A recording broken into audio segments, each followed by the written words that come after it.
Hello everyone, Nathaniel Gavronsky here, and I am downtown Houston, Texas. This is a world-class city. It is the fourth largest in the United States and the largest city in the state of Texas. I want to give you a quick rundown on the history of the area and why the city is so important. First off, right behind me, that is the Harris County Courthouse, the one built in 1910.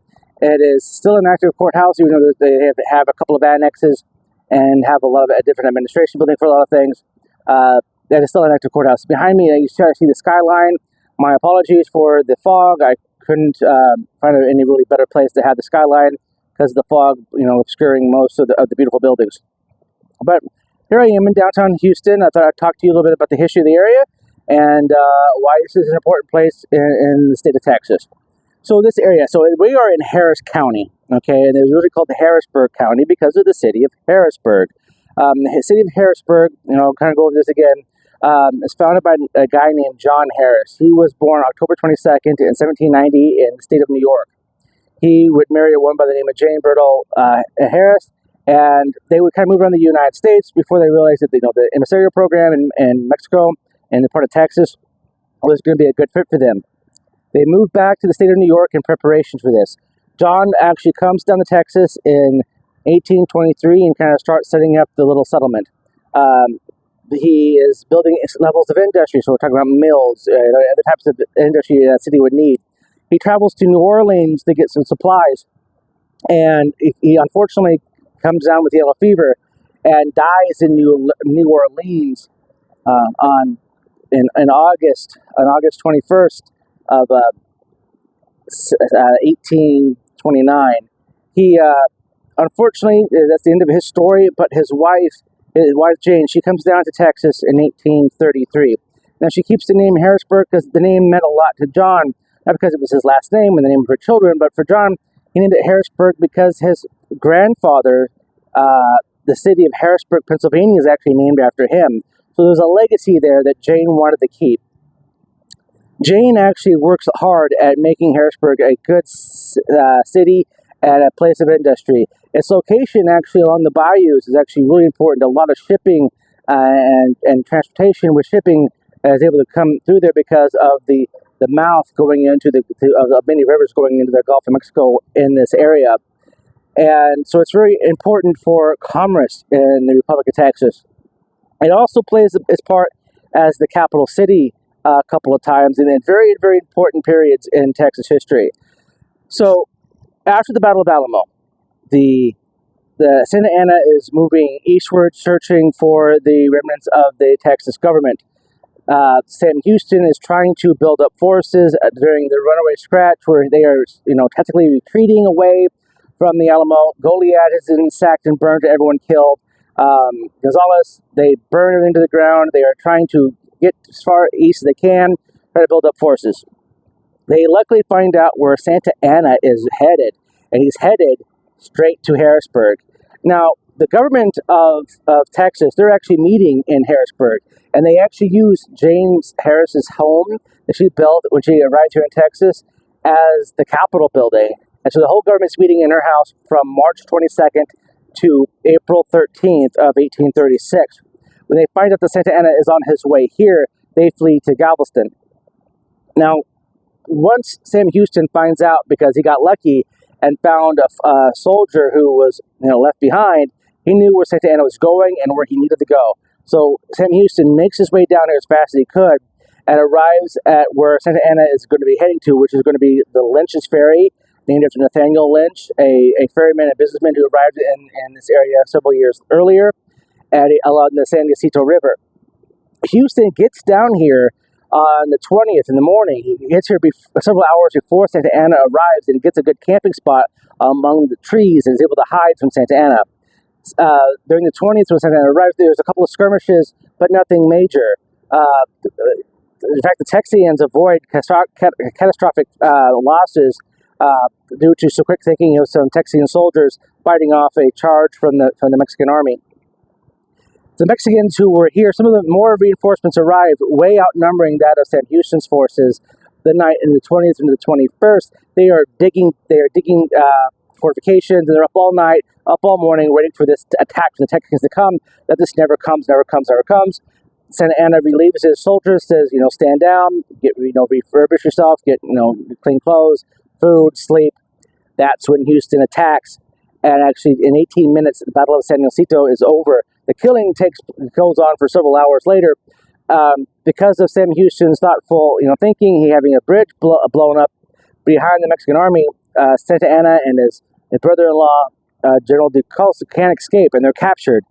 They're made to negotiate the Treaty of Alaska, and they are basically told that Texas is independent.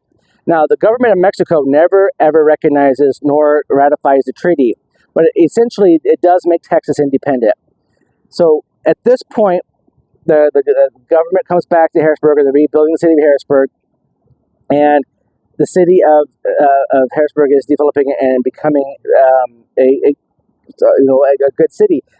Miss Harris is doing her job at making sure the city survives. During this time, Houston gets its start. Now, Houston gets its start. It's actually founded by two brothers, Augustus Allen and his younger brother, John Kirby Allen. Now, Augustus is born on July 4th, 1806. His younger brother, John, was born in 1810. They actually are entrepreneurs. They bookstore, teaching, they're hat stores, several different types of ventures in New York and New York City. They come down here to Texas, to Galveston. This is kind of the onset of the war. However, instead of joining the military, they actually pick up where they left off with entrepreneurship and shipping, they keep the supply lines open. They actually get a ship called the Brutus, and they're going up and down the Gulf Coast, forwarding Mexican efforts and trying to resupply the Texian army. Now, the Texian government is not real sure about these guys. They're kind of doubting on what their intentions are, but they end up selling the ship, the Brutus, to the Texian Navy. It's one of two ships in the entire fleet, and this improves relations with the government of Texas. Now, kind of after the war is over, essentially, and the two brothers take their winnings, they take their revenue from the work they've done here in the area, and they buy a tract of land from a widow for $5,000. And this takes place on August 27th of 1836. So just a couple of months after the Battle of San Jacinto. And the younger brother, John, he actually serves in the Texas Republic of Texas's legislature, and he gets the Texas government to agree to move their capital to Houston. Why is it called Houston? Well, Augustus's wife Charlotte recommends naming the city after the great hero of the Battle of San Jacinto, hoping that it would boost morale and want people to come move to the city. This ploy works, so she wasn't wrong. John gets the government to decide to move their capital here, and they convene here in Houston for the first time in May of 1837. The city of Houston is officially incorporated on June 5th of 1837. Now, John, he gets sick, and he ends up dying here in Houston on August 15th, 1838, about a year before the capital moved from Houston to Austin, due to they wanted to make the capital a more centralized location for the Republic of Texas. Capital moves to Austin. Houston, however, does stay a pretty successful town. Its location in the bayous along the mouths of many of the rivers helps its shipping, and its relationship with Galveston and shipping across Mexico and the United States is very important. And after the Mexican-American War, they continue to bolster its shipping, its commerce. The railroad industry here is very, very important. The railroads are bolstered here. It becomes a major hub for the railroads during the Civil War. After the Civil War, a lot of people are moving to Texas because the Eastern Seaboard is basically destroyed. So people are moving to Texas, and they're coming to Houston and Harris County. Harris County, was shortened from Harrisburg to Harris County. And you get to the 19th century, again, more railroads, more industry here. And then you get to the 21st century. Now, Galveston is devastated by a terrible storm, and these storms would plague all of Houston. And up until today, there's a terrible problem with flooding in the area. Just because of the geography of the area, it's mostly swampland. During the Civil War, Augustus, he still is here in Houston, but up until 1850, he starts getting sick. He signs over all of his interests to his wife Charlotte, who he was separated from in a divorce. He actually becomes a counselor for the United States government into places out in the Pacific, and he basically goes right to what he's doing. He's not as healthy as he was, but he's working in shipping and commerce for the U.S. government. His health gets worse and worse and worse, and he decides that he needs to resign his post in the U.S. government, and he actually travels to Washington, D.C., and ends up dying January 11th of 1864 in the middle of the Civil War. So going back, as Houston is growing throughout the 19th century, they need to improve the ports here.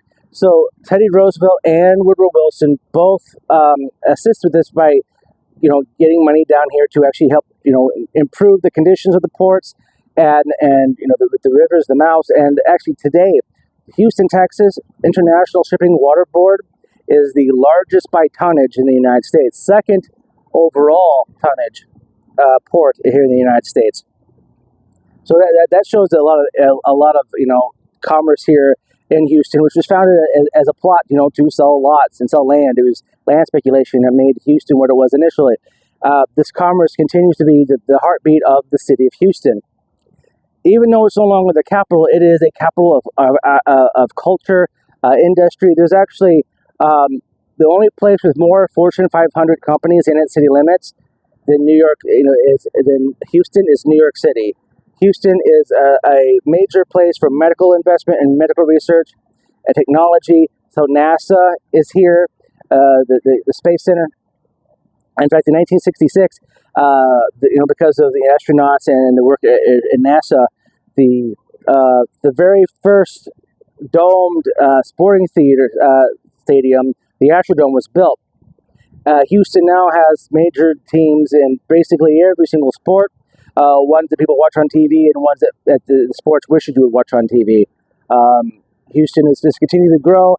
After the steel belt turns to rust, the 20th century, more people continue to move down here to Houston, Texas, and the city just keeps growing. It's growing today. All over Texas, everywhere I've been in Texas, I see cranes up, I see building, I see where a lot of the country, is hurting, and they're trying to figure out what they're going to do. The state of Texas has got everything going on for it. It is just continuing to improve every single year. And I want to commend the Texas government for doing all the things it's doing to make this state thrive. Every city I've been to is on the move and growing. So good job to the government of Texas. Again, going with Houston, so they are still dealing with a lot of the flooding. It is a reoccurring problem. They had to do some work on how the utilities are operating here in Texas because there's that bad snowstorm that put a lot of people in a really bad position. And so the state is working on how to better handle those issues. But this city is amazing. It's got a very, very active downtown nightlife just a couple of blocks behind me.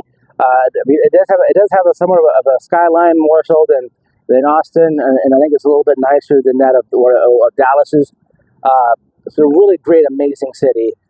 There's a whole area dedicated to museums and history and statues of Sam Houston, and it's an amazing place. I really recommend if you like cities, but you want to see a city kind of on the rise, Houston, Texas is a place you want to check out.